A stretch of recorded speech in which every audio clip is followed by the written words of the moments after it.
All right, guys, welcome back. So what we're going to do today is dive into YouTube inspirations. It's a quick one, but I want to talk about how to use these AI-driven, suggestions to essentially spark new ideas. So for this channel, what it recommends is these 4 topics. 1, decentralized governance, a deep dive. 2, the future of play-to-earn gaming in 2025. 3, the best runes projects to mint now. And of course, number 4, tokenomics, understanding token utility and value.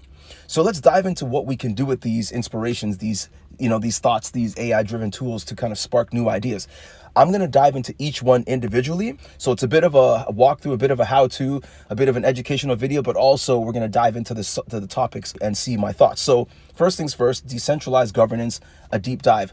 The first thing that comes to mind when I think of decentralized governance is, of course, voting power. It also brings to mind staking. So that's when you deposit your tokens into a decentralized, essentially application where you now essentially get voting power. So perhaps you're mining or you're minting Bitcoin, or pardon me, you're mining Bitcoin or you're minting Ethereum.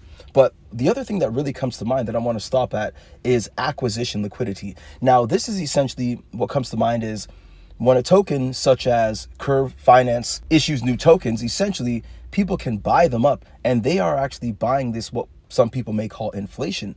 And the benefit of that is, as the token supply increases, whether it be through inflation or just issuance like Bitcoin, which has a fixed supply, so that is issuance, not necessarily inflation. But even if it is inflation, like Ethereum, where it's infinite, as long as there are more transactions on the network, increasing amounts and high amounts, then essentially the token becomes deflationary. The more transactions there are, the more fees are generated, and essentially the more Ethereum or the more of whatever token it is bought back.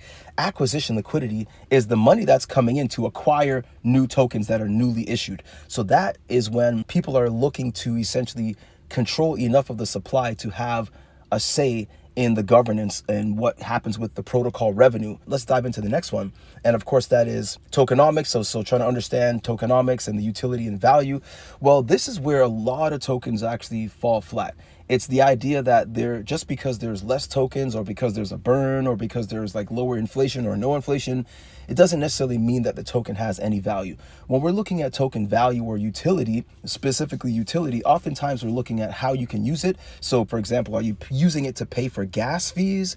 Are you using it to mint something on the platform? Is it a game? Are you using the token to buy in-game currency or in-game assets such as skins or, vehicles or weapons or things like of that nature?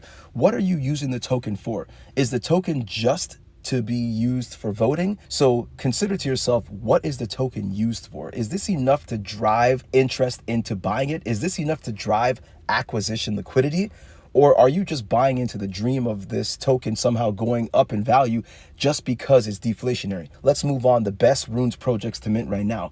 First of all, if you're looking for a platform to mint runes on, try to find one that has the lowest fees if possible.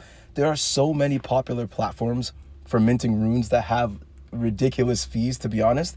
And when you want to mint is when the SAT VByte rate is low. So check out, let's say, mempool.space, look at the blocks and see how much it costs to make a transaction at that specific time or in the projected, 2 or 3 blocks to come. Because if I mint a token at, let's just say, 5 sats per VByte and you mint at 20 sats per VByte, then essentially you've minted at 4 times higher the price. So keep that in mind. What to mint is not necessarily as important. It is, but it's not the only thing to consider. When to mint and whether you should mint at all is a huge part of it, because sometimes you may be minting and you could actually buy it off the secondary market for a cheaper price because somebody minted it, let's say, for example, at 5 sats per VByte 2 hours ago, and you're minting it now when it's 25 sats.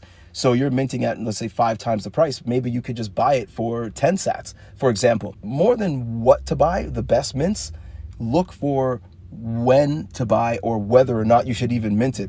The bigger question is right now, are runes even interesting to mint right now? That is a bigger question. Guys, leave a comment and let me know if you're into BRC 2.0, if you're into Allocations. And let's go on to the last one, the future of play-to-earn gaming in 2025. When I think of gaming in 2025, I think of blockchain gaming for sure. I think of the immutability for sure, the limited ability for people to cheat or hack for sure. But I also think of Avalanche, okay? That's one of the biggest things that comes to mind is Avalanche, maybe even Beam Network or Myria, platforms like that. I think of Superverse, essentially. That token is a huge gaming token for the general gaming space. So I would look into those couple of projects that I just mentioned. Avalanche just looks to be a blockchain that's going to be focused on gaming. And, gaming is really not a huge narrative right now, considering we have real world assets and artificial intelligence coming up really strongly. So with that being said, I think of Echelon Prime when it comes to gaming. Play to earn is a tough one because, again, back to the whole idea of tokens and the tokenomics and utility. If this token is being distributed so much and is earned really easily, there's a lot of selling pressure on the token if the token is a rewards token, for example. And so people play games and they earn rewards. What are they going to do? They're probably going to sell the token. Is there enough acquisition liquidity to keep this particular token afloat? That's up to you to determine. All right, so guys, let me know what your thoughts are on YouTube inspirations. Let me know if these suggestions here were good, these ideas that they sparked. Let me know if they were good for this channel and suitable. And let me know how you guys are using YouTube inspirations as well in the comments below.